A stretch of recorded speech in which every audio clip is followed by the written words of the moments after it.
موضوع الدرس في قصة رجل مؤمن من آل فرعون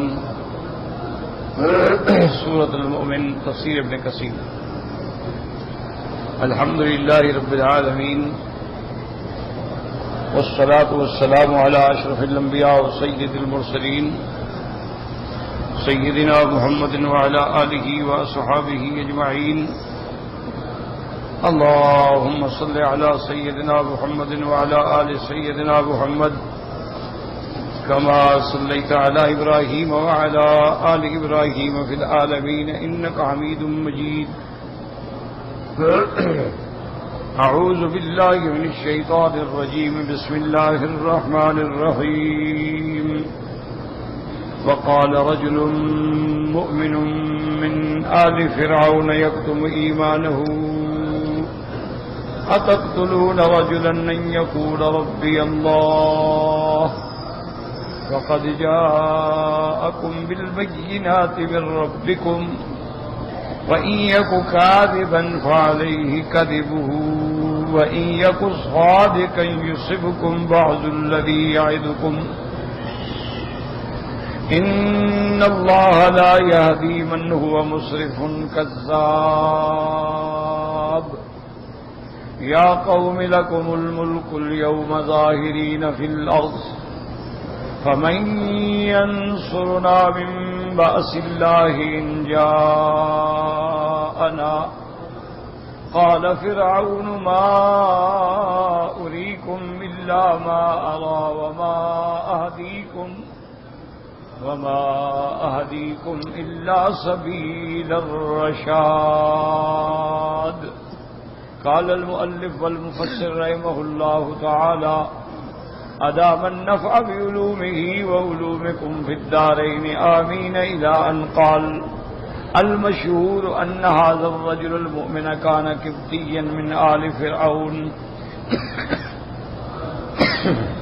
اب مفسر رحمۃ اللہ علیہ فرماتے ہیں کہ مشہور بات یہی ہے کہ یہ رجل مومن جو تھا یہ فرعون کی برادری فرعون کی قوم کا آدمی تھا، قبطی تھا. قال سدی کان ابن ام فرعون. حضرت سدی رحمۃ اللہ علیہ فرماتے ہیں کہ وہ فرعون کے چاچے کا بیٹا تھا. وَيُقَالُ إِنَّهُ الَّذِي نَجَا مَعَ مُوسَىٰ عَلَيْهِ السَّلَامُ. اور بعض فرماتے ہیں یہ وہ بندہ ہے جس کو موسیٰ علیہ السلام کے ساتھ اللہ نے نجات عطا فرمائی. واختارہ ابن جریر ورد قول من ذهب على انه كان اسرائیلیا. ابن جریر رحمت اللہ علیہ نے بھی اسی قول کو پسند کیا ہے اور ان کا رد کیا ہے جو کہتے ہیں کہ نہیں وہ اسرائیلی تھا. لأن فرعون انفعل لكلامه واستمعه وكف عن قتل موسى عليه السلام. مفسر ابن جریر رحمت اللہ علیہ فرماتی ہیں کہ فرعون نے اس کی بات پہ توجہ کی، بات سنی اور موسیٰ علیہ السلام کے قتل سے بھی رک گیا. وَلَوْ كَانَ إِسْرَائِيلِيًّا لَأَوْشَكَ أَن يُعَاجَلَ بِالْعُقُوبَةِ لِأَنَّهُ مِنْهُمْ. اور اگر یہ رجل مومن یہ بھی بنو اسرائیل میں سے ہوتا تو فرعون بات بھی نہ سنتا بلکہ جلد سے جلد نعوذ باللہ عذاب دینے کی کوشش کرتا. وقال ابن جریر عن ابن عباس رضی اللہ عنہما لم یؤمن من آل فرعون سوا هذا الرجل وامرأة فرعون والذی قال. ابن جریر رحمت اللہ علیہ نے حضرت ابن عباس کا یہ قول بھی نقل فرمایا ہے کہ فرعون میں قوم میں سے کوئی بھی مسلمان نہیں ہوا. ایک اس کی بیوی تھی جو مومنہ تھی اور ایک یہ بندہ ہے جو ایمان لے آیا اور اس کی قوم میں کوئی بھی ایمان نہ لایا. ایک یہی بندہ ہے. والذی قال وامرأة فرعون والذی قال یا موسیٰ ان الملأ یأتمرون بک لیقتلوک. اور جس نے موسیٰ علیہ السلام کو آ کے خبردار کیا تھا کہ فرعون کے سردار مشورہ کر رہے ہیں تیرے قتل کا، تم بچ جاؤ. رواہ ابن ابی حاتم وقد كان هذا الرجل يكتم ایمانه عن قومه الكبت فلم يظهر الا هذا اليوم حين قال فرعون ذروني اقتل موسى فاخذت الرجل غضبة لله عز وجل. اب فرماتے ہیں کہ ابن ابی حاتم فرماتے ہیں کہ هذا الرجل يكتم ایمانه، یہ اپنے ایمان کو چھپاتا تھا، قبطیوں کو کبھی ظاہر نہیں کیا کہ میں مسلمان ہو گیا ہوں یا موسیٰ علیہ السلام پہ ایمان لے آیا ہوں، مگر اس دن جس دن فرعون نے کہا کہ میں موسیٰ علیہ السلام کو قتل کرنا چاہتا ہوں، ذرونی اقتل موسیٰ ولیدع ربہ، مجھے چھوڑو تاکہ میں پھر موسیٰ علیہ السلام کو قتل کروں. تو اب یہ بندہ جو ایمان کو چھپاتا تھا اب صبر نہ کر سکا، اور اللہ تبارک و تعالیٰ کی خاطر، اللہ تبارک و تعالیٰ کی وجہ سے جلال جوش میں آیا. وَأَفْضَلُ الْجِهَادِ كَلِمَةُ عَدْلٍ عِنْدَ سُلْطَانٍ جَائِرٍ. اسی طرح حدیث مبارک میں آتا ہے کہ سب سے بڑا جہاد یہ ہے کہ بندہ ظالم بادشاہ کے سامنے کلمہ حق ادا کرے. كما ثبت بذلك الحديث ولا اعظم من هذه الكلمة عند فرعون وهي قوله. اور اس سے بڑا کلمہ کیا ہو سکتا تھا جو اس نے فرعون کے سامنے کھڑے ہو کے کہا، اتقتلون رجلا ان يقول ربي الله اللهم الا ما رواه البخاري رحمه الله في صحيحه حيث قال حدثنا علي بن عبد الله قال حدثنا الوليد بن مسلم قال حدثنا الأوزاعي قال حدثني يحيى بن أبي كثير قال حدثني محمد بن إبراهيم التيمي قال حدثني عروة بن الزبير رضي الله تعالى عنهما قال قلت لعبد الله بن عمرو بن العاص رضي الله عنهما أخبرني بأشد شيء صنعه المشركون برسول الله صلى الله عليه وسلم. قال بين رسول الله صلى الله عليه وسلم يصلي بفناء الكعبة إذ أقبل عقبة بن أبي معيط فأخذ بمنكب رسول الله صلى الله عليه وسلم وثوبه في عنقه فخنقه خنقا شديدا فأقبل أبو بكر رضي الله تعالى عنه فأخذ بمنكبه ودفعه عن النبي صلى الله عليه وسلم ثم قال تقتلون رجلا ان يقول ربي الله وقد جاءكم بالبينات من ربكم. اب مفسر رحمۃ اللہ علیہ فرماتے ہیں کہ واقعی وہ رجل مومن جس نے فرعون کے سامنے حق بات کی، اور اسی طرح حضرت سیدنا ابی بکر رضی اللہ تعالی عنہ جس کو امام بخاری رحمۃ اللہ علیہ نے اپنے صحیح الجامع میں ذکر فرمایا ہے. حضرت عروہ بن الزبیر فرماتی ہیں کہ میں نے عبداللہ ابن عمرو بن العاص سے پوچھا کہ مجھے کوئی ایسا واقعہ بتائیں کہ سب سے بڑا ظلم جو کافروں نے قریش نے میرے آقا سیدنا محمد مصطفیٰ صلی اللہ علیہ وسلم کے ساتھ کیا ہے. انہوں نے فرمایا قال بین رسول اللہ صلی اللہ علیہ وسلم یصلی بفناء الکعبہ، حضور پاک صلی اللہ علیہ وسلم کعبہ کے دامن میں کعبہ کے سائے میں نماز پڑھ رہے تھے. اذ اقبل عقبۃ بن ابی معیط، عقبۃ بن ابی معیط جو ہے یہ آیا اور آ کے حضور کے کندھے مبارک پہ ہاتھ رکھا اور اس کے بعد اپنا کپڑا لے کے حضور کی گردن مبارک میں ڈالا. فخنقہ، اور بالکل کھینچا، یعنی منع ہوتا جیسے کسی کا گلا گھونٹا جائے. فخنقہ خنقا شدیدا، اور بڑی سختی سے آپ کے گلے کو دبایا. فاقبل ابو بکر رضی اللہ تعالی عنہ، حضرت ابو بکر رضی اللہ تعالی عنہ تشریف لائے. فاخذ بمنکبہ ودفعہ عن النبی صلی اللہ علیہ وسلم، حضرت ابو بکر نے اس کے کندھے کو عقبۃ بن ابی معیط کو پکڑا اور دفع کیا، ہٹایا حضور سے. اور انہوں نے بھی یہ آیت تلاوت کی تقتلون رجلا ان یقول ربی اللہ وقد جاءکم بالبینات من ربکم. انہوں نے کہا ظالمو تم اس کو قتل کر رہے ہو جو کہتا ہے میرے اللہ کی ربوبیت و الوہیت کا اقرار کرو، اور وقد جاءکم بالبینات، اور وہ دلائل لائے ہیں، معجزات لائے ہیں، آیات لائے ہیں. تو حضرت ابو بکر رضی اللہ تعالی عنہ نے بھی اس ظالم کا مقابلہ کیا. تو اس لیے علماء کہتے ہیں اس حدیث کے مبارک کے مطابق کہ افضل جہاد جو ہے وہ کسی ظالم بادشاہ کے سامنے حق ہے، یعنی جان کٹانا جو ہے، مر جانا، قتل ہو جانا، شہید ہو جائے تو جہاد ہے، لیکن کلمہ حق کہنا جو ہے وہ افضل جہاد۔ اسی لیے علماء فرماتے ہیں کہ آپ دنیا میں دیکھ لیں، اللہ کے راستے میں شہید ہونے والے لاکھوں ہیں، لیکن کلمہ حق کہنے والے تو پھر صدیوں میں کوئی ایک پیدا ہوتا ہے۔ تو اس لیے اس میں کوئی شک نہیں کہ ظالم کے سامنے کھڑے ہو کر حق کی بات کہنا اور حق پر ثابت قدم رہنا یہ سب سے بڑا جہاد۔ اسی طرح روایات میں آتا ہے کہ میرے آقا رحمت دو عالم سیدنا محمد مصطفیٰ صلی اللہ علیہ وسلم ایک دن نماز پڑھ رہے تھے حرم میں، تو ایک ظالم نے یہ کیا کہ ایک جانور کا اندر میں جو اوج ہوتا ہے نا، جانور کا ایک اوج لے کر وہ بھرا ہوا، اس میں گندگی ہوتی جسے بعد میں آپ صاف کرتے ہیں اوجڑی کہتے ہیں، اوج، وہ اٹھا کے لائے اور حضور کی گردن مبارک میں رکھ دی۔ آپ سجدے میں، سیدہ فاطمہ الزہرا رضی اللہ تعالی عنہا چھوٹی عمر کی بچی تھی، ان کو کسی نے کہا تو آپ دوڑ کے آئیں اور آگے وہ قوت سے اٹھا کے دور پھینکا اور اس کے بعد کھڑے ہو کے پھر ان کے لیے دعا کی کہ یا اللہ ان ظالموں پر اپنا قہر نازل کر جو تھے نبی کے ساتھ یہ کر رہے۔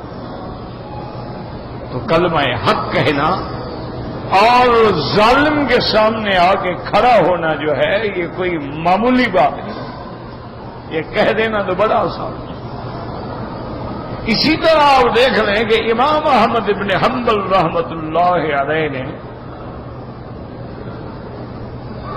اس وقت کے بادشاہوں سے ٹکر لے لی، ساری دنیا سے ٹکر لے لی، لیکن اس مسئلے پہ قائم رہے کہ قرآن اللہ کا کلام، یہ مخلوق نہیں۔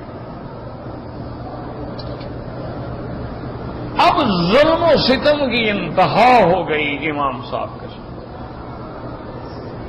یعنی بعض مورخین نے تو لکھا ہے کہ نعوذ باللہ ظالموں نے آپ کو گدے پہ بٹھایا الٹا کر کے اور نعوذ باللہ آپ کے بدن پہ سیاہی مل دی اور لوگوں سے کہا کہ ان کی پورے بازاروں میں چکر لگوائیں اور لڑکے تاڑیاں پیٹیں اور ان کو نعوذ باللہ زیادہ سے زیادہ رسوا کریں۔ لیکن امام احمد ابن حنبل رحمت اللہ علیہ کی جرت دیکھیں کہ آپ جب کٹھے ہوتے اور لوگ کٹھے ہوتے کھڑے کیا ہوتے، اتنا بڑی بات ہے، تو آپ فرماتے میں یعرفنی فلیعرفنی،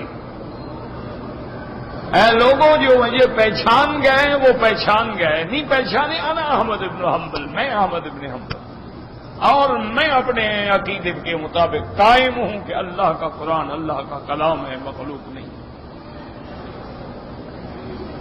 یہ کہہ دینا بڑا آسان ہے، ایک آدمی کو سپاہی دھکا دے دے تو وہ رونے لگ جاتا ہے، اتنا بڑا آدمی ہو، اتنا بڑا امام ہو۔ اسی لیے حضرت امام احمد ابن حنبل رحمت اللہ علیہ کے بارے میں آتا ہے کہ آپ جب بھی دعا کرتے تو کہتے رحم اللہ ابا الہیثم، اللہ ابا الہیثم پہ رحم فرما۔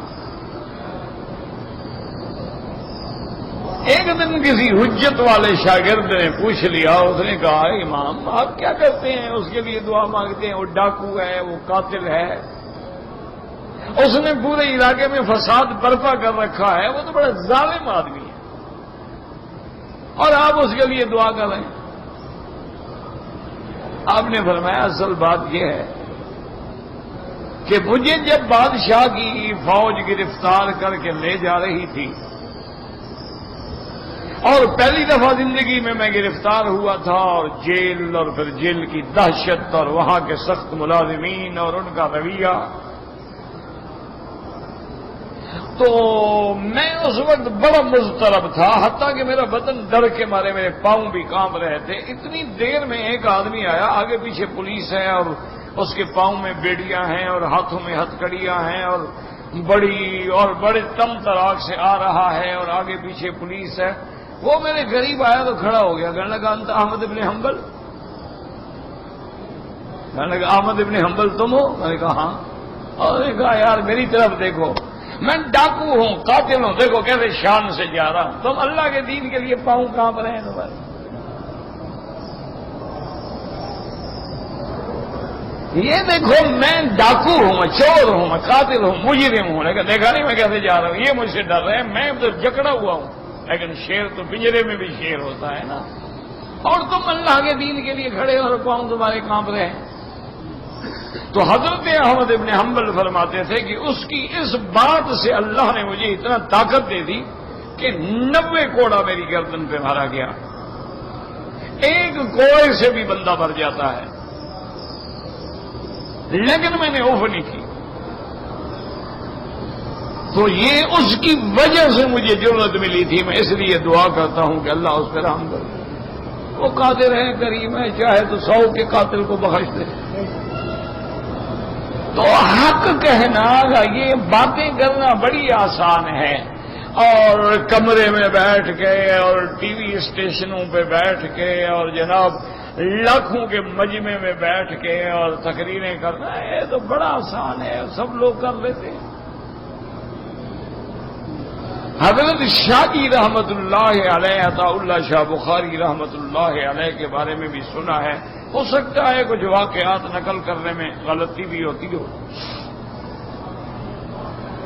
کہ آپ پر جب قادیانیت کے معاملے میں مقدمہ چلا, اور اس دور میں اللہ معاف کرے آپ جب کورٹ میں آئے تو اس نے پوچھا جج نے کہ آپ نے کہا ہے کہ قادیانی کافر ہے اور مرتد ہے اور واجب القتل ہے اور مرتد کو قتل کر دینا چاہیے, آپ نے یہ کہا ہے؟ اور وکلا نے کہا تھا کہ آپ اس بات کا اقرار نہ کریں. آپ کھڑے ہوئے مسکرائے, آپ نے فرمایا جج صاحب میں نے کہا نہیں تھا, میں اب بھی کہتا ہوں آپ کے سامنے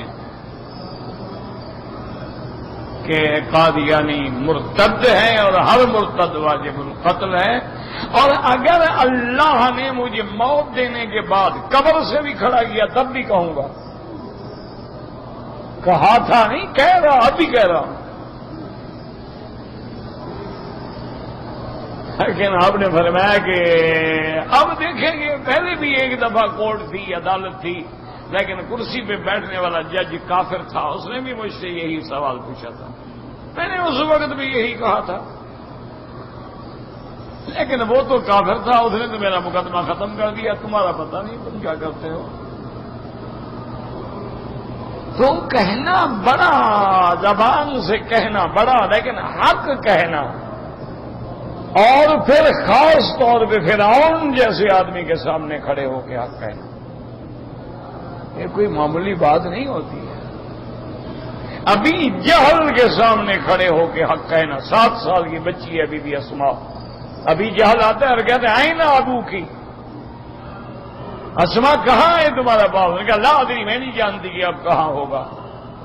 ظالم نے تھپڑ مارا, آج بھی تاریخ میں محفوظ ہے کہ اس نے جو تھپڑ مارا دائیں گال پر, بائیں گال کی بالی ٹوٹ کے دور جا گری, اور 6 فٹ کا لمبا تڑنگا ہاتھی آدمی, اور سامنے معصوم بچی. لیکن بی بی اسماء کی زبان سے اب والد کے خلاف یا حضور کے خلاف کوئی بات نہیں نکلی, بس راز نبوت ہے, جان دے دیں گے کوئی بات. اور نہ بتا سکتی تھی آپ غار میں ہیں, ہجرت کر کے گئے ہیں, میرا ابا بھی ساتھ ہے, اور رات کو ہمارا آدمی جا کے دودھ بھی پہنچاتا ہے.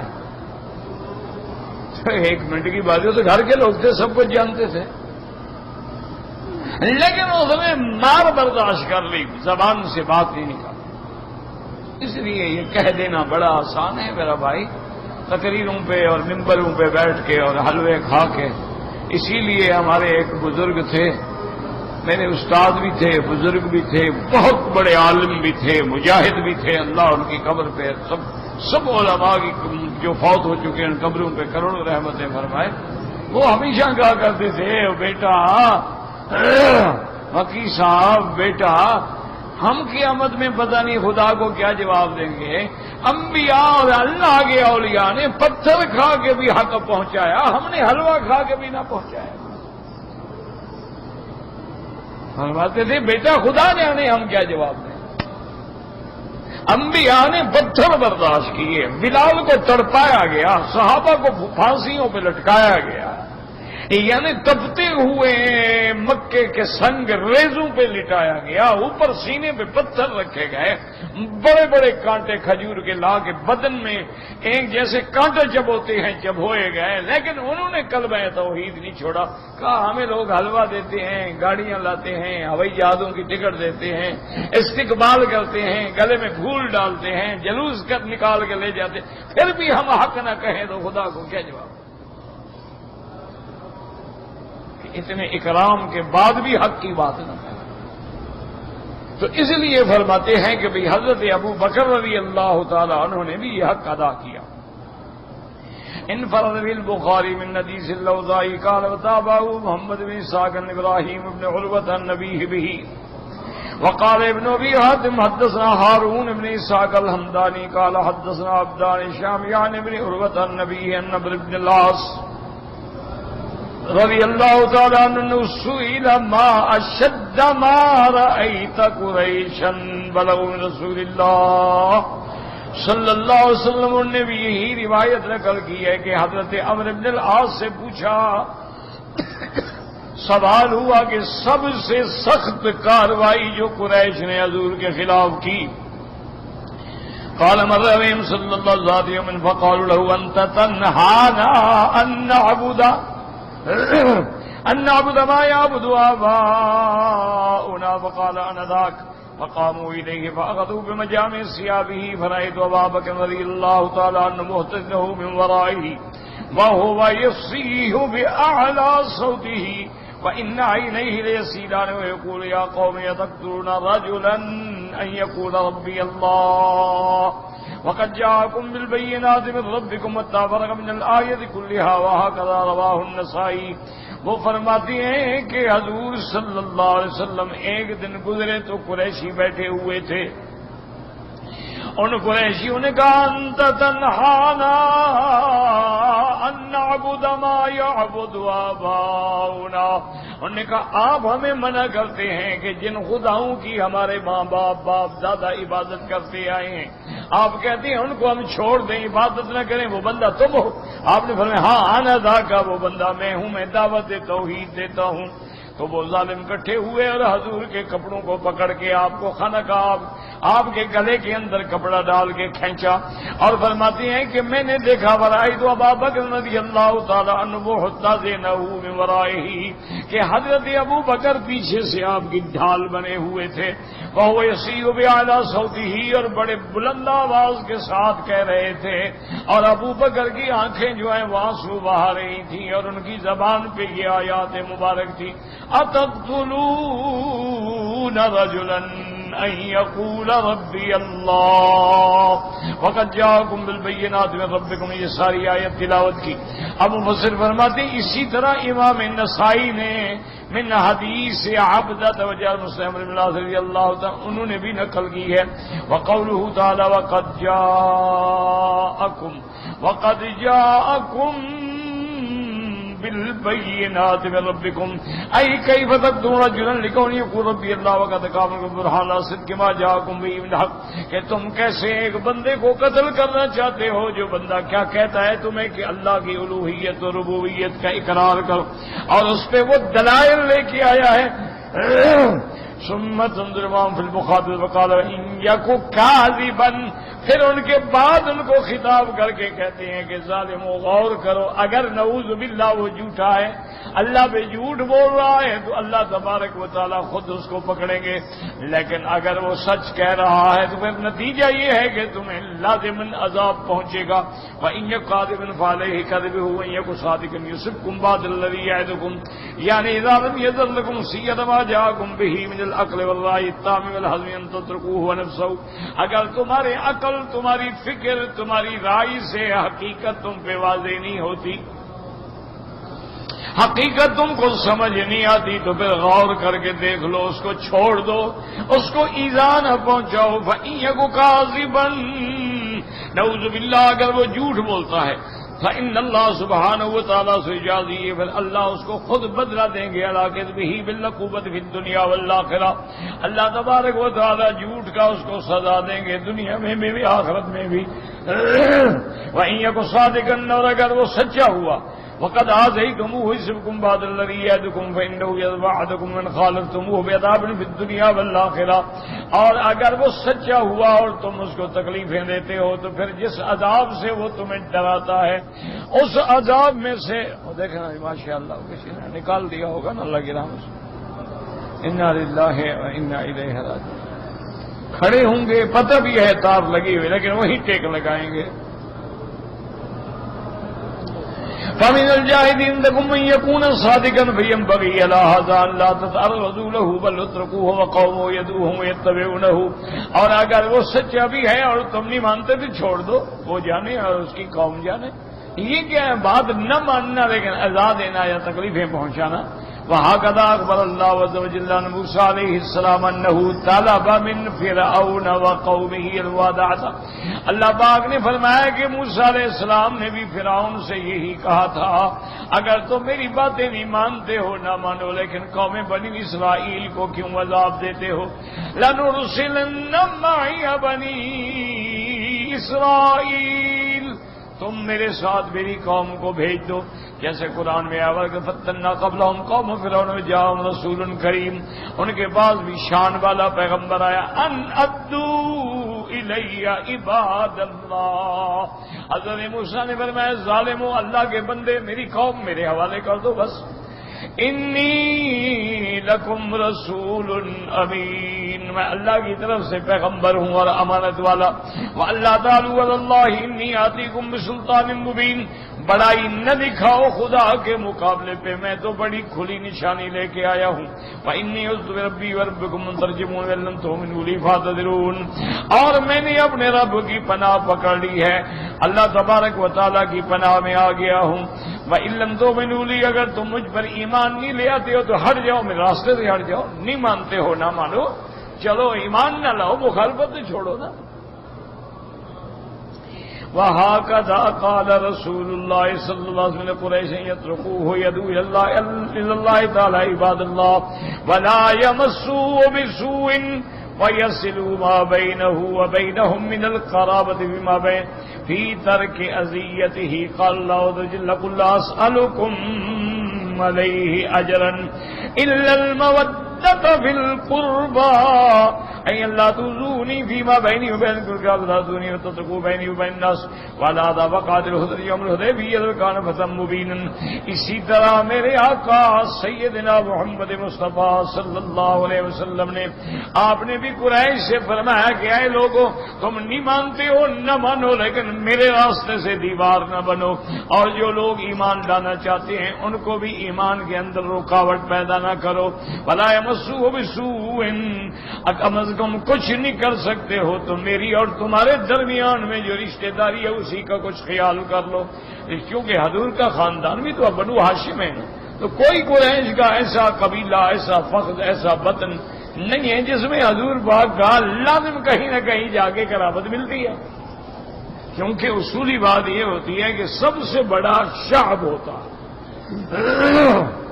سب سے پہلے شعب ہوتا ہے، شعب کے بعد قبیلہ ہوتا ہے، قبیلے کے بعد امائر ہوتے ہیں، امائر کے بعد بطن ہوتے ہیں، پھر فخذ ہوتے ہیں، پھر فصائل ہوتے ہیں، پھر عشیرہ ہوتے ہیں۔ یہ مصطلحات ہیں عرب میں، اسی لیے اللہ نے فرمایا وَجَعَلْنَاكُمْ شُعُوبًا وَقَبَائِلَ، پہلے شعب، اس کے بعد قبائل، قبیلے کے بعد عمارہ، عمارہ کے بعد بطن، بطن کے بعد فخذ، فخذ کے بعد فصیلہ، فصیلہ کے بعد عشیرہ۔ تو کسی نہ کسی حالت میں حضور پاک کا رشتہ تو ملتا تھا سب سے، دادے میں، کسی کا دوسرے دادے میں، کسی کا چوتھے دادے میں، کسی کا پانچویں دادے۔ حضور نے فرمایا چلو تم نے کچھ اتنا تو لحاظ کرو نا کہ میری تمہاری رشتہ داری ہے۔ نہ مانو لیکن راستے سے تو ہٹ جاؤ. قل لا اسألكم عليه اجرا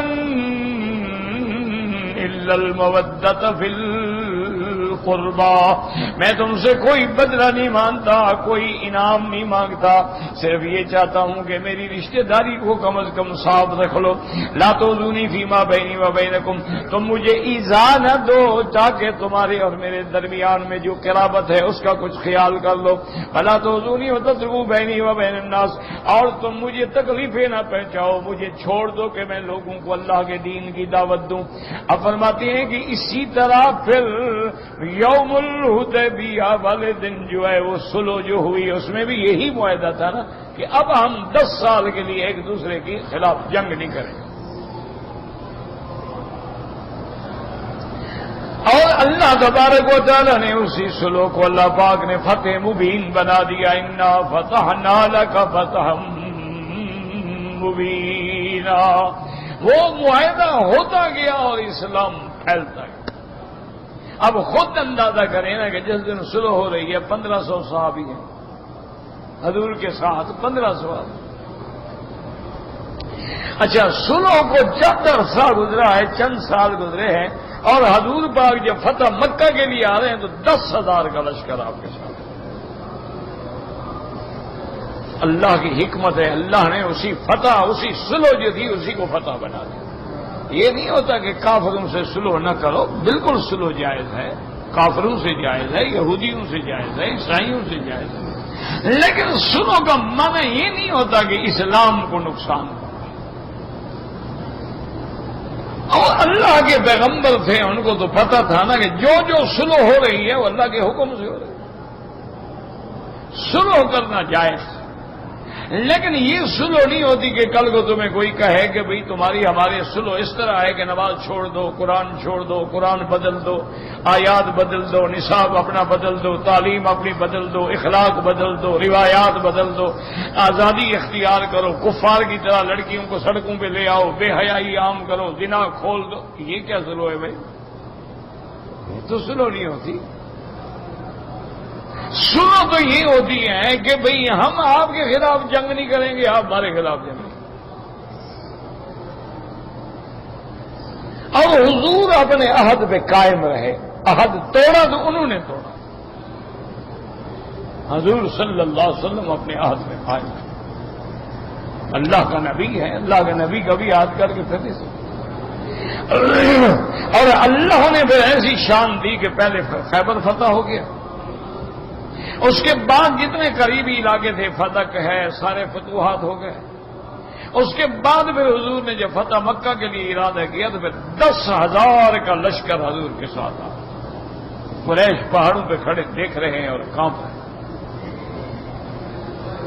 اس لیے مفسر رحمۃ اللہ علیہ فرماتی ہیں کہ پھر اللہ پاک نے اسی کو فتح بنایا. ان اللہ لا یہدی من هو مسرف کذاب.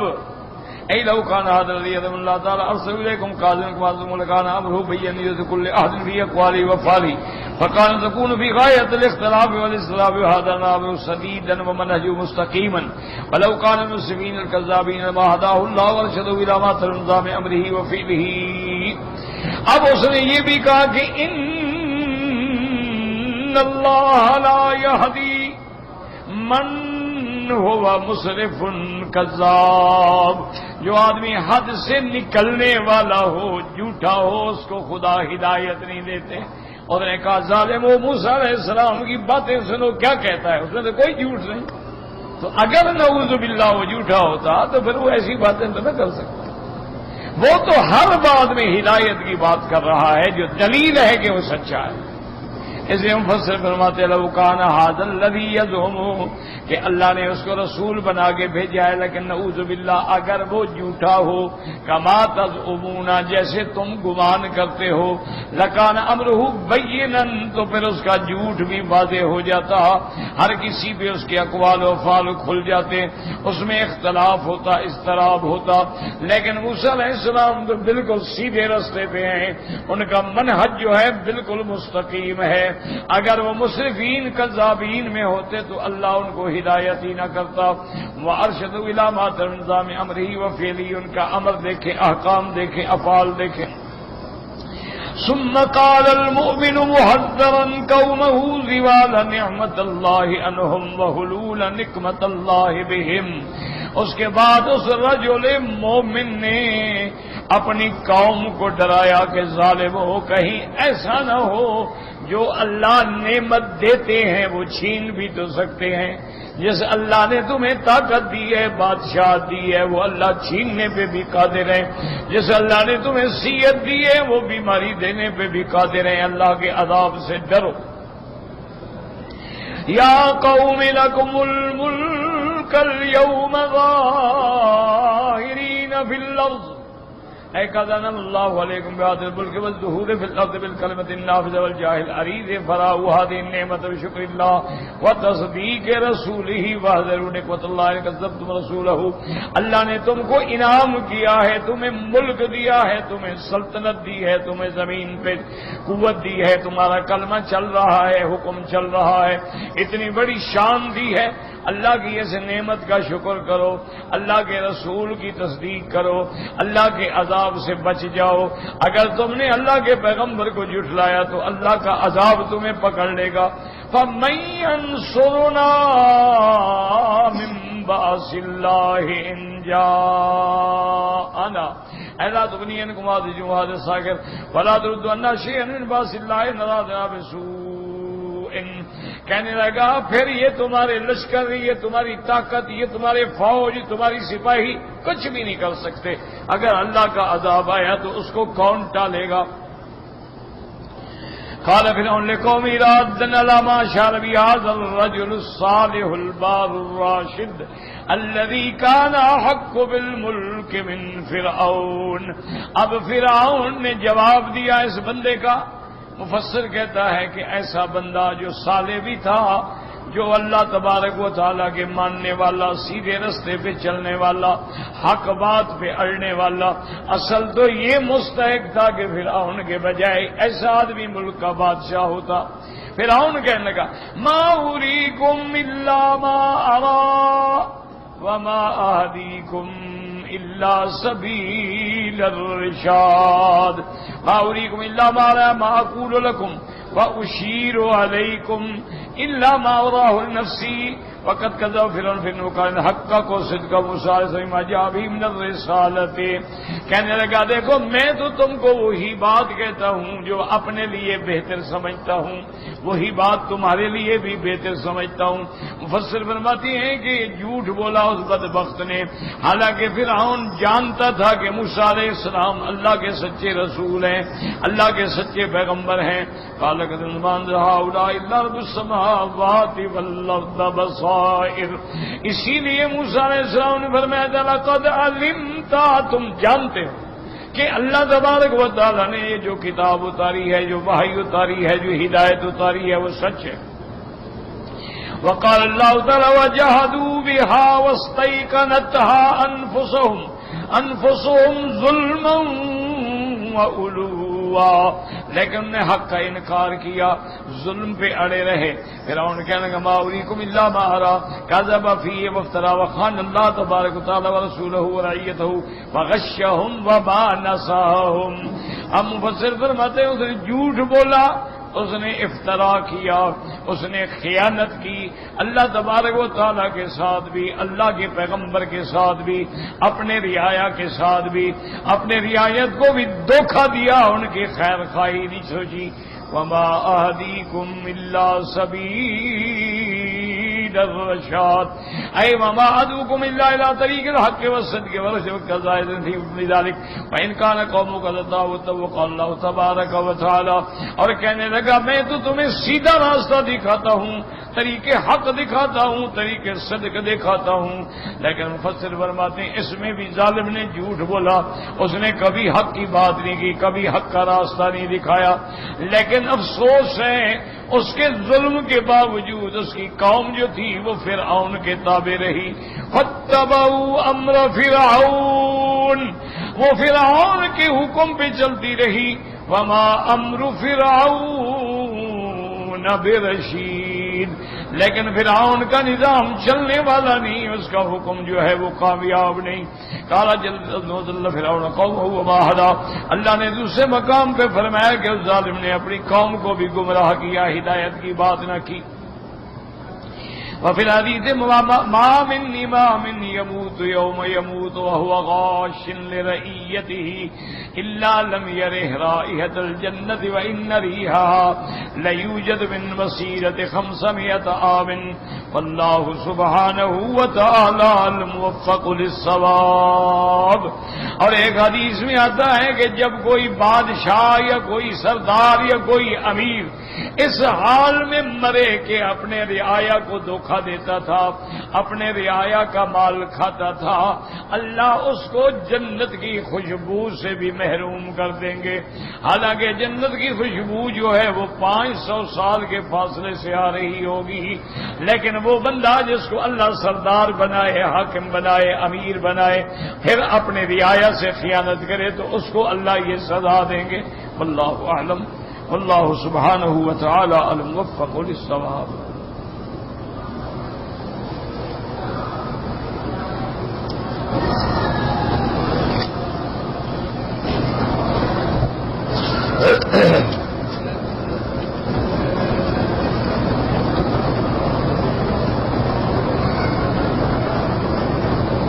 کہتے ہیں جی کہ جب چاروں امام برحق ہیں تو 4 اماموں میں اختلاف کیوں ہے؟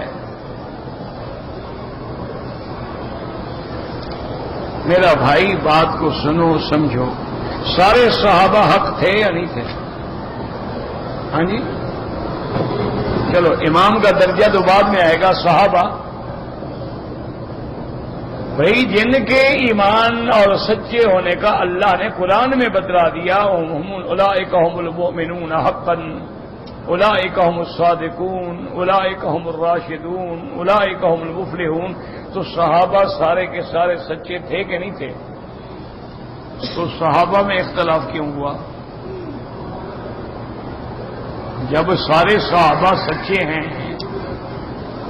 سارے صحابہ حق پہ ہیں، تو اب بعض صحابہ کہتے ہیں حضور کو معراج ہوا ہے جسد کے ساتھ، آپ جاگتے ہوئے براق پہ بیٹھ کے گئے ہیں، پھر آسمانوں پہ گئے ہیں، بی بی عائشہ کہتے ہیں کہ نہیں، خواب دیکھا۔ ان میں اختلاف کیوں ہو گیا؟ وہ تو دونوں سچے ہیں۔ اسی طرح حضور پاک نے صحابہ سے فرمایا کہ لا صلاۃ الا فی بنی قریظہ، اے میرے صحابہ کی جماعت، عصر کی نماز سب بنی قریظہ یہودیوں کے اس مقام پہ جا کے پڑھو، کیونکہ یہودیوں کا محاصرہ کرنا ہے اور یہودیوں نے غداری کی ہے، ان کے ساتھ جنگ لڑنی۔ اب سارے صحابہ حضور کے حکم پہ دوڑ پڑے۔ جب راستے میں عصر کا وقت آیا تو کچھ صحابہ نے کہا کہ بھائی نماز کا وقت ہو گیا ہے، ہم نماز پڑھیں۔ انہوں نے کہا اللہ کے بندے تم نے سنا نہیں حضور نے فرمایا کہ بنی قریظہ کے بغیر نماز نہ پڑھو؟ انہوں نے کہا مانا تھا کہ جلدی جاؤ، یہ مانا تھوڑا ہے کہ اگر ہمیں چلتے چلتے ساری نمازیں چلی جائیں، نمازیں بھی چھوڑ دیں ہم۔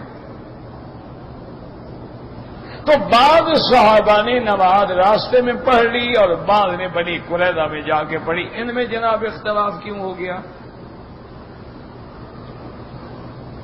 ان دونوں میں نعوذ باللہ کون جھوٹا ہے؟ ایسے باتیں بنا دینا بڑا اچھا آسان ہوتا ہے، لیکن حقائق کو بھی دیکھا کرو۔ حضرت علی اور بی بی عائشہ میں جنگ ہو گئی، ہزاروں صحابہ شہید ہو گئے، کیوں اختلاف ہو گیا؟ حضرت علی اور حضرت معاویہ رضوان اللہ علیہم اجمعین کے درمیان میں جنگ ہو گئی، ہزاروں صحابہ شہید ہو گئے، کیوں اختلاف ہو گیا؟ اللہ کے بندے اختلاف تو ہوتا ہے، لازمی بات ہے کہ مجتہد جب اجتہاد کرتا ہے تو اللہ نے ہر کسی کو ایک فکر دی ہے، ایک سوچ دی ہے، ایک فہم دی، اس کے مطابق وہ اجتہاد کرتا ہے۔ دوسرا مجتہد ہے، اس کو اللہ نے الگ عقل دی ہے، فہم دی ہے، وہ اپنا اجتہاد کر رہا ہے، تو فرق تو ہوگا۔ لیکن دونوں کی نیت کیا ہوتی ہے کہ اللہ کے قرآن اور سنت کی اتباع ہو جائے۔ اب دیکھیں کہ عمرہ ہو یا حج ہو، قرآن کیا کہتا ہے؟ محلقین رؤوسکم ومقصرین، سروں پہ اس طرح پھرانے والے یا قصر کرنے والے۔ اب یہ اللہ کا قرآن ہے، اللہ نے فرمایا سر منڈانے والے، بال کٹانے والے۔ اب امام شافعی نے ایک اپنے اجتہاد سے یہ سمجھ لیا کہ بھئی اگر 3 بال بھی کاٹ دو تو کٹانے والوں میں تو آ گیا نا، اسی لیے وہ ٹک لگا لیتے ہیں، وہاں کھڑے ہو گئے کینچی سے 2 ادھر 2 ادھر کر لیتے۔ تو اصل وہ کہتے ہیں کہ بھی لفظ ہے بال کٹانے والے، لہذا بال تو کٹائے ہیں نا اس نے، یہ تو نہیں لکھا ہوا نا کہ سارے بال کٹاؤ۔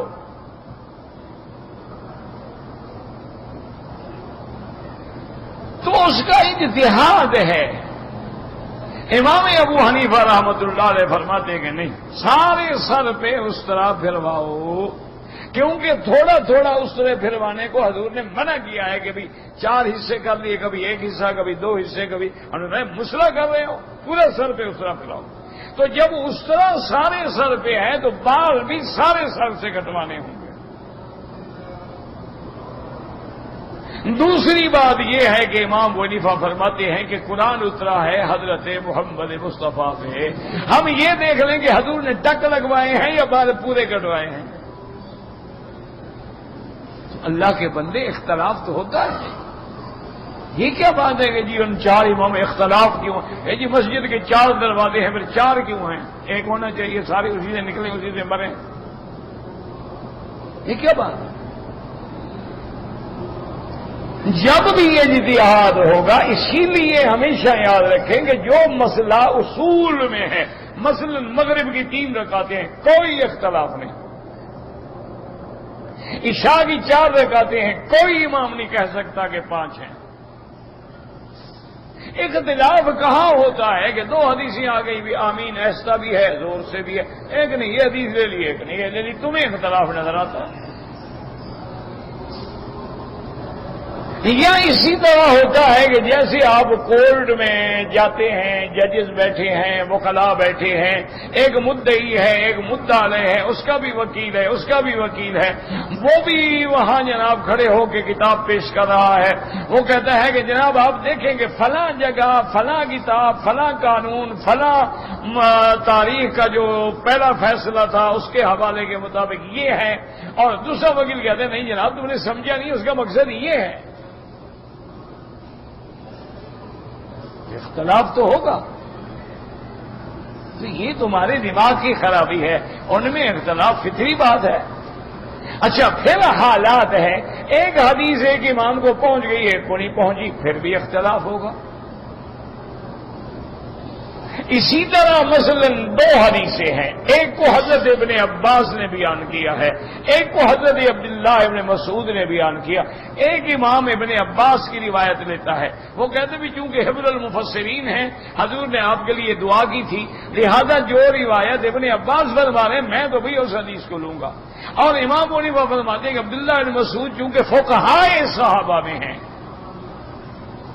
اور یہ وہ بندہ ہے جس کے بارے میں حضور نے فرمایا تھا کہ جس پہ عبداللہ بن مسعود راضی، میں محمد بھی راضی، میرا خدا بھی راضی، وہ عبداللہ بن مسعود کی روایت لے لیتے ہیں، اس میں کیا اختلاف ہو گیا جناب؟ تمہیں اختلاف نظر آتا ہے، ہمیں تو الحمدللہ کوئی نظر نہیں آتا۔ اختلاف تو پھر تمہارے رنگوں کے اندر بھی ہے، اختلاف تمہاری زبانوں کے اندر بھی ہے، اختلاف تمہارے قد کے اندر بھی ہے، اختلاف تمہارے چلنے کے اندر، یہ کیا اختلاف؟ بات یہ دیکھنی ہے کہ تمام ائمہ اس لیے برحق ہیں کہ وہ سب تابع ہیں کتاب اللہ اور سنت رسول اللہ۔ اب اس کے سمجھنے کے اندر فرق آ سکتا ہے، اختلاف ہو سکتا ہے، فہم ہے، اللہ نے ایک کو فہم دی ہے، دوسرے کی اپنی۔ اب جب آیت نازل ہوئی الیوم اکملت لکم، آج دین میں نے مکمل کر دیا، سارے صحابہ خوش ہو رہے ہیں، ابن عباس ابو بکر رو رہے ہیں، اختلاف تو ہو گیا نا۔ صحابہ نے پوچھا کہ حضرت یہ تو خوشی کا موقع، آج دین مکمل ہو گیا، نعمت پوری ہو گئی، اللہ نے ہمارے دین اسلام کو پسند فرما لیا، یہ تو خوش ہونے کا موقع نہیں؟ فرمایا نہیں، جب کام پورا ہو جاتا ہے تو کام کرنے والا واپس چلا جاتا ہے۔ معلوم ہوا کہ محمد مصطفیٰ کے جانے کا وقت آ گیا کہ دین کا مکمل ہو گیا، اب کیا ضرورت ہے؟ اس آیت میں نظر آ رہا ہے فراق محمد مصطفیٰ، اور وہی ہوا کہ یہ آیت ذی الحج میں اتری اور حضور ربیع الاول میں فوت ہو گئے۔ تو اپنی اپنی فہم ہے اللہ کے بندے۔ اللہ پاک بس آپ کو ہدایت دے اور ہمیں بھی ہدایت دے۔ اگر کہتا ہے جی قرآن پاک غلطی سے گر جائے تو قرآن کے وزن کے برابر صدقہ کریں، یہ کوئی مسئلہ نہیں، یہ تمہارا گھڑا ہوا ہے، جیسے پہلا تم نے گھڑا ہے نا کہ اماموں میں اختلاف کیوں ہے، یہ مسئلہ بھی گھڑا ہوا ہے۔ اللہ نیت جانتا ہے کہ کیا میں نے قرآن کو اگر آمدن بے عزتی کے لیے پھر تو کافر ہو گیا، کلمہ پڑھے۔ ایک ہے غلطی سے اٹھانے لگا گر گیا، میری نیت تو نہیں ہے توہین اللہ کے کلام کی، کچھ بھی نہیں، کوئی صدقہ نہیں، کوئی خیرات نہیں، کوئی وزن نہیں کرنا۔ یہ تو شکر کرو اہل سنت والجماعت کا قرآن ہے، شیعہ کا قرآن 70 کا تو لمبا ہو تو کتنی خیرات کرو گے؟ اللہ کے بندے، کوئی اللہ نیت کو جانتا ہے کہ تمہارے ہاتھ سے قرآن اتفاقاً گر گیا یا نعوذ باللہ تم نے آمدن گرایا ہے۔ اگر آمدن گرایا تو بندہ کافر ہو گیا، توبہ کرے، کلمہ پڑھے۔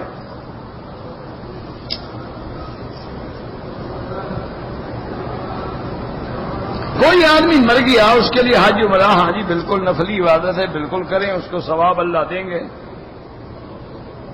اگر کوئی قرآن کی حافظہ لڑکی ہے اور رمضان المبارک میں عورتوں کو تراویح پڑھائے، کوئی حرج نہیں، لیکن یہ خیال رکھنا کہ مردوں کو نہ پڑھانا شروع کر دے۔ آج کل رواج نکل گیا ہے نا، آج کل وہ ایک عورت ہے، ایک نہیں بلکہ اب تو 3 ہو گئی ہیں، وہ جمعہ کے دن ماشاءاللہ کے خطبہ بھی دیتی ہیں اور مردوں کو جمعہ بھی پڑھاتی ہیں۔ مرد پیچھے کھڑے ہوتے ہیں اور وہ عورت امام بن کے آگے کھڑی ہوتی ہے۔ میرے خیال میں انہوں نے اور بھی کوئی انتظام کیا ہوگا نا، کیونکہ اگر عورت کو حیض آ جائے تو بھی نمازی تو گئے، یا ولادت ہو جائے یا 9 مہینے کا حمل ہو جائے ماشاءاللہ، تو امام صاحب حمل اٹھائے گا یا امام آگے نماز پڑھائے گا۔ اور اللہ کے قانون کو نہ چھیڑا کرو۔ اگر عورت کی امامت جائز ہوتی، سیدہ فاطمہ الزہرا سب سے پہلے امام بنتی، اس سے زیادہ حقدار کوئی نہیں۔ انشورنس کمپنی میں نوکری نہ کریں، ان میں جوا ہوتا ہے اور سود ہوتا ہے۔ دوسری نوکری تلاش کریں، جب مل جائے تو چھوڑ دیں۔ میرے لیے پریشانیاں ہیں، پریشانیوں کی دعا قبول کرنے کا تو اللہ نے وعدہ کیا ہے۔